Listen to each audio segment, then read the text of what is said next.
الحمد لله وحده والصلاة والسلام على من لا نبي بعده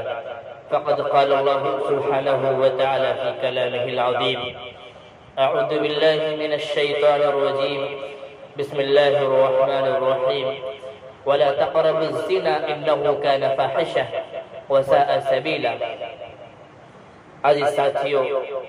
آج ہمارے معاشرے میں جو سب سے تیزی کے ساتھ وبا اور بیماری پھیل رہی ہے وہ زنا ہے۔ بعض لوگ سوال کرتے ہیں کہ کیا زنا قرض ہوتا ہے؟ تو امام شافعی رحمۃ اللہ علیہ کا قول ہے کہ واقعتاً زنا ایک قرض ہے۔ اگر ہم زنا کریں گے تو پھر ہمارے خاندان کے ساتھ بھی زنا کیا جائے گا۔ یہ ایسا اصول ہے جو کسی بھی قیمت پر انسان اس اصول کو اپنے سامنے انجام پاتا ہوا دیکھے گا۔ اگر زنا کیا ہے، قرض ہے یا نہیں، اس سلسلے میں ایک واقعہ آپ حضرات کی خدمت میں سناتا ہوں کہ ایک بادشاہ تھا، بہت ظالم و جابر بادشاہ تھا، اور وہ اللہ رب العزت کے کلام کے اندر جو 18ویں پارے کے اندر سورہ نور کی آیت ہے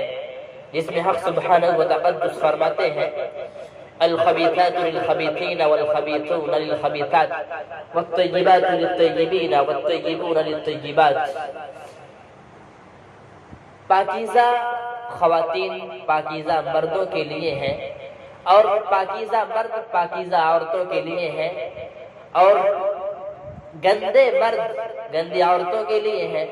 اور گندی عورتیں گندے مردوں کے لیے ہیں۔ تو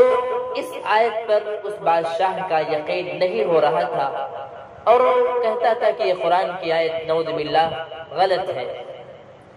تو اس نے یہ کیا کہ ایسا دیکھتا ہوں میں کہ میں بھی کسی کی بہن بیٹی کے ساتھ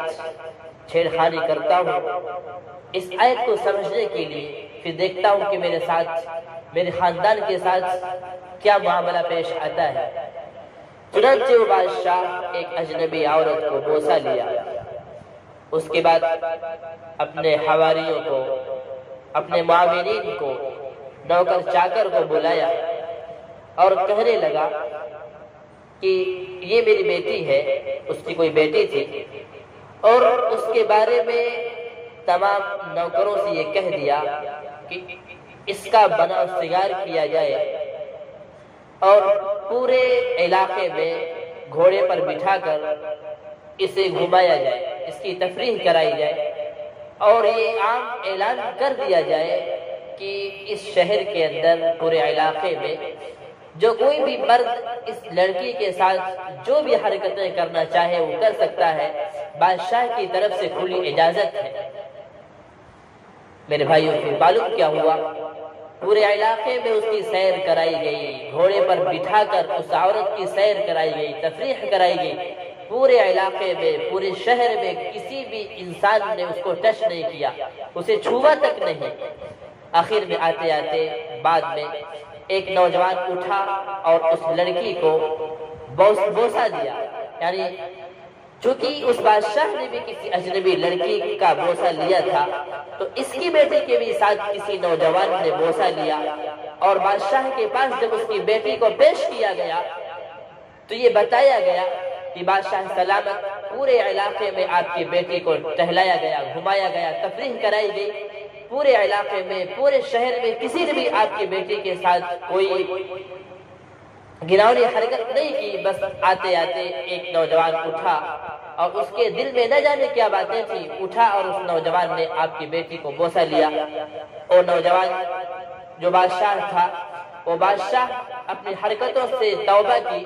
اور قرآن پاک کی اس آیت پر ایمان لایا اور پھر اسلام کے حلقے میں داخل ہوا۔ چونکہ اس بادشاہ نے کسی دوسری لڑکی کے ساتھ گھناوری حرکت یعنی بوسہ لیا تھا جو کہ جائز نہیں تھا، تو اللہ سبحانہ و تعالیٰ نے اس کی بیٹی کے ساتھ بھی وہی معاملہ کیا جو اس نے دوسری بیٹی کے ساتھ کیا تھا۔